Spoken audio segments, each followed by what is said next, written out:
Number 10. The oldest cheese ever discovered. Researchers uncovered traces of cheese inside ancient Egyptian tombs, dating back 3,200 years. Older than most world religions, most living languages, and certainly older than anything sitting in your refrigerator right now. Somebody thousands of years ago looked at thick, curdled milk and instead of tossing it away, decided to eat it, and then preserve it in their tomb for the afterlife, because apparently the journey to the next world requires a snack.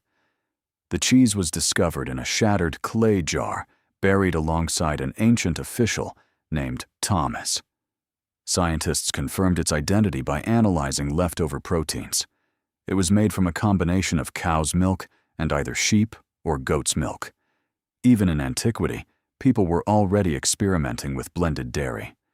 But the cheese also tested positive for a bacterium called Brucella melitensis, the cause of brucellosis, a disease marked by prolonged fever, joint pain, and night sweats that can drag on for years. So the oldest cheese in recorded history was also potentially lethal. Humanity has always been willing to gamble with its health for something that tastes good. 1,213 characters, number 9. The oldest lullaby was a threat. Scientists translated a 4,000-year-old clay tablet from ancient Babylon, and it turned out to be a lullaby, the oldest one ever identified. You might imagine something tender, something about stars and drifting clouds. The song is actually about a monster that specifically targets noisy children. Sleep now, or the creature will find you. Ancient Babylonian parents invented history's most ruthless bedtime strategy. No soothing music, no gentle rocking, just a clay tablet and a predator with an appetite for restless infants. The tablet even carries a warning etched at the bottom. A baby who won't stop crying is personally disturbing the household god. So the child isn't just exhausting the parents, the child is offending a deity. And this exact structure, the lurking creature, the supernatural warning, the implied consequence, appears in lullabies from cultures that never had any contact with Babylon. Even the English nursery rhyme, Rock-a-Bye Baby, ends with the infant crashing from a tree. The most terrifying bedtime tradition in history didn't originate with one civilization. It began with sleep-deprived parents across the globe independently reaching the same conclusion. Threaten the child. Carve it into stone, if necessary. Whatever it takes to get some rest. 1,300 characters. Number 8. Pompeii's glass brain.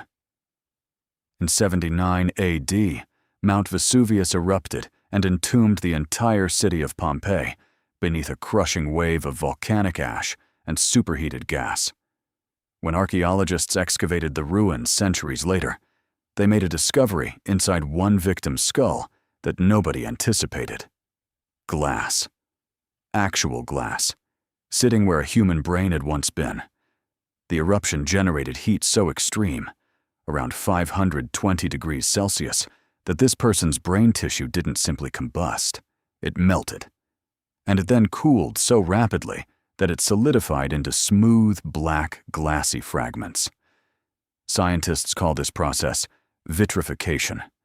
It's the same phenomenon that occurs when lightning blasts sand and creates glass tubes.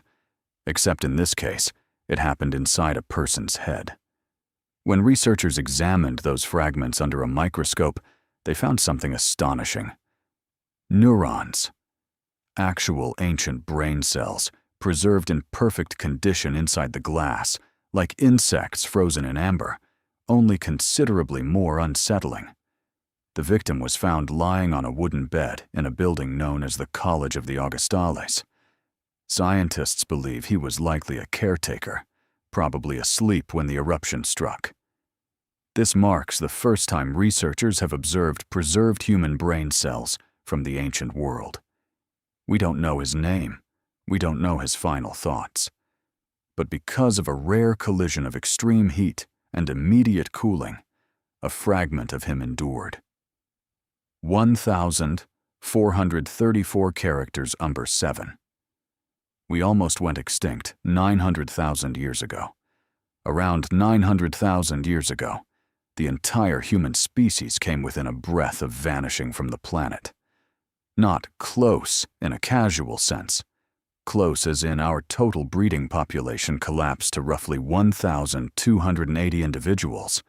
That's fewer people than you'd find in many secondary schools.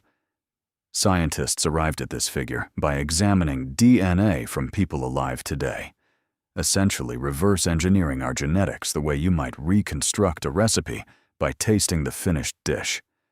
At a certain point, genetic diversity in the human lineage pinched down to almost nothing, like a 6-lane motorway suddenly narrowing to a single track. A solitary Amazon distribution center employs more people today than existed as breeding humans across the entire planet at that moment. This bottleneck persisted for approximately 117,000 years, a duration longer than the entire existence of modern Homo sapiens as a species. The cause remains unknown. A catastrophic climate shift is one possibility. A supervolcanic eruption is another. Or perhaps simply a devastating, sustained streak of terrible luck. But every single person alive on Earth today descended from that tiny, frightened cluster of survivors. Every ancestor in your family tree, stretching back through all of recorded history, ultimately traces to fewer than 1,300 people somewhere on this planet, just trying to outlast another day. Had even a small number of them surrendered, you would not exist. 1,445 characters, number 6, a story from 5,700-year-old gum. In Denmark, archaeologists unearthed a piece of ancient chewing gum, not anything like modern confectionery. It was a compact lump of birch pitch, tree resin that prehistoric people heated until pliable and then chewed. Nature's equivalent of bubble gum, except it tasted like a bonfire and almost certainly smelled worse. Scientists extracted a complete genetic profile from that tiny wad of chewed tree sap. They determined the gender. It was a woman. She had dark skin, dark hair, and blue eyes. Researchers named her Lola, an identity reconstructed entirely from something she spat out 5,700 years ago. They also recovered her full oral microbiome, every species of bacteria that had been living in her mouth at the time. Among the findings, bacterial markers linked to gum disease, meaning Lola suffered from periodontal problems. They also detected DNA from the Epstein-Barr virus, the pathogen responsible for glandular fever. They even identified what she had eaten shortly before chewing the gum: duck meat and hazelnuts. No bones were found, no tools, no shelter, no garments. What they found was rubbish, a piece of discarded gum. And from that single scrap of prehistoric trash, science reconstructed her appearance, her health, her last meal, and her complete genetic code. 1,293 characters. Number 5. A 3,000-year-old crime scene scientists recently resolved a murder case. The victim was a pharaoh. The crime took place 3,000 years ago. Ramesses III was among the most formidable rulers in Egyptian history. He led armies, raised temples, and commanded an empire.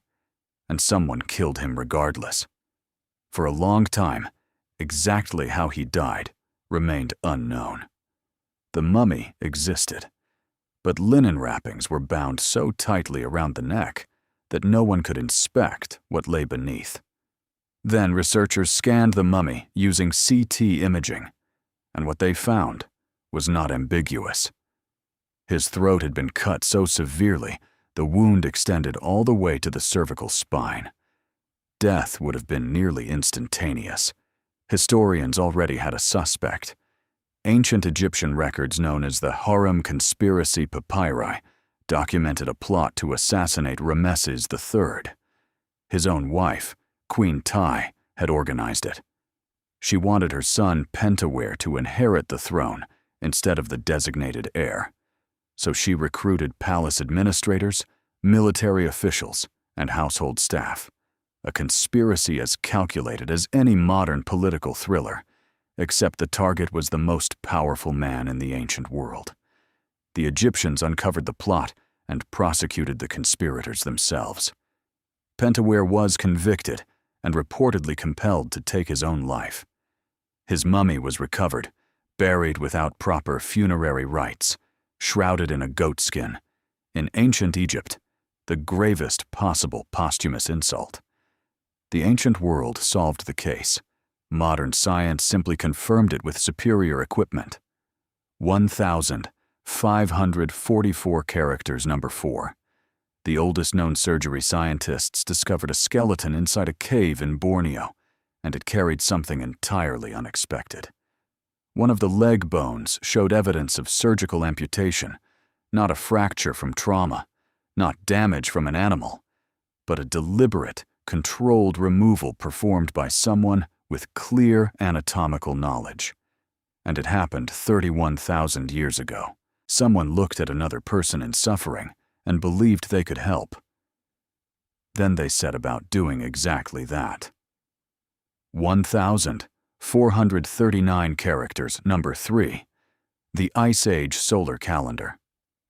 For a long time, scholars assumed the paintings in prehistoric caves were purely artistic, that early humans were, in essence, decorating their homes out of boredom or ritual impulse. Recent research suggests something far more deliberate was happening. The dots, dashes, and notch marks carved beside animal images are not decorative elements. They are a calendar system, one that is at least 20,000 years old.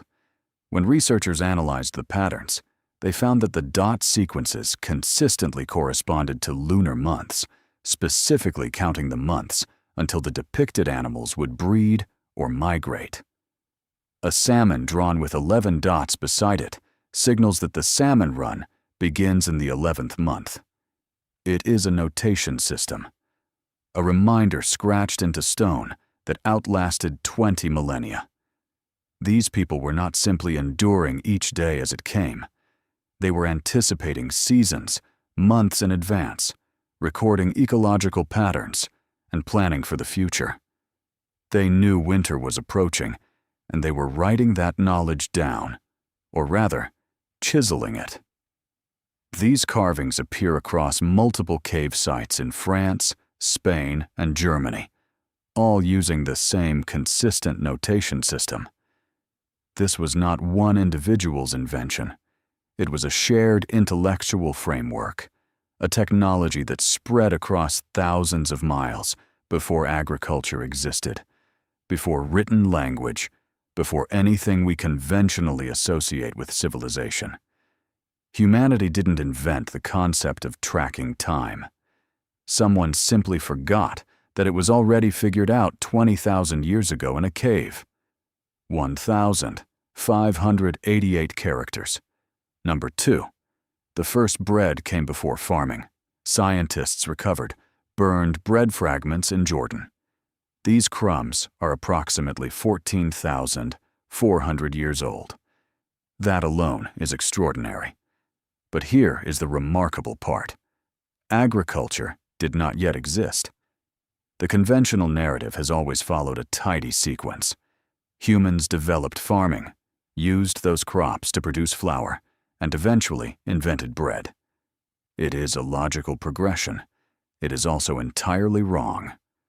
Bread was being made thousands of years before anyone planted a single deliberate crop. Our ancestors were gathering wild cereal grasses from the ground, grinding them manually, mixing the resulting powder with water, and cooking the paste on hot, flat stones. With no agricultural system, no cultivated fields, no grain stores.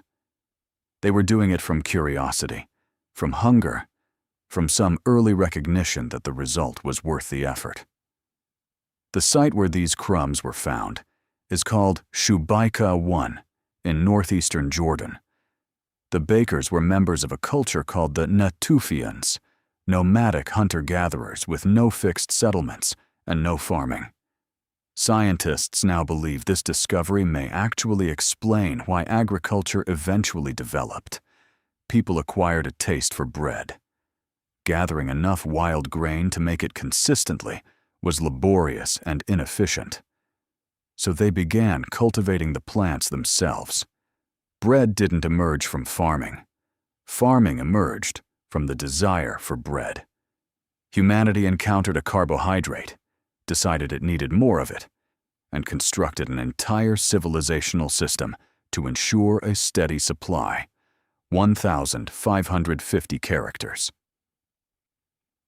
Number 1. The 476,000-year-old wooden structure. Scientists found 2 logs in Zambia that rewrote the established timeline of human intelligence. These logs had been deliberately shaped and joined together. Someone had cut precise notches into each one so they would interlock, like instructions from a manual that is 476,000 years old, except nobody has misplaced any of the components. For scale, our species, Homo sapiens, first appeared approximately 300,000 years ago. Whoever built this structure was not modern human. It was an earlier hominin relative, and they were already constructing engineered wooden platforms or shelters before we even existed. Every established assumption about the cognitive capacity of ancient hominins rested on the idea that they were reactive, instinct-driven, incapable of sustained forward planning. This structure demolishes that assumption entirely. To build it, someone had to identify suitable timber, select appropriate tools, visualize how 2 separate components would function together, and execute that vision with precision. That is not animal behavior. That is engineering. Researchers also recovered stone tools directly adjacent to the structure, suggesting this may have served as a workshop, a platform, or perhaps something as simple as an elevated surface to sit and observe from, because it appears even ancient hominins appreciated a good vantage point. The wood survived because it was buried in persistently damp conditions near a waterfall, which inhibited the usual decay. Discovering intact wood of this age is comparable to finding a fully preserved snowflake from the last ice age sitting undisturbed in your freezer. It defies probability, but it exists, and it means the story of human cognition begins far earlier than anyone previously believed. That's everything for today. More videos like this are coming. Subscribe to catch them.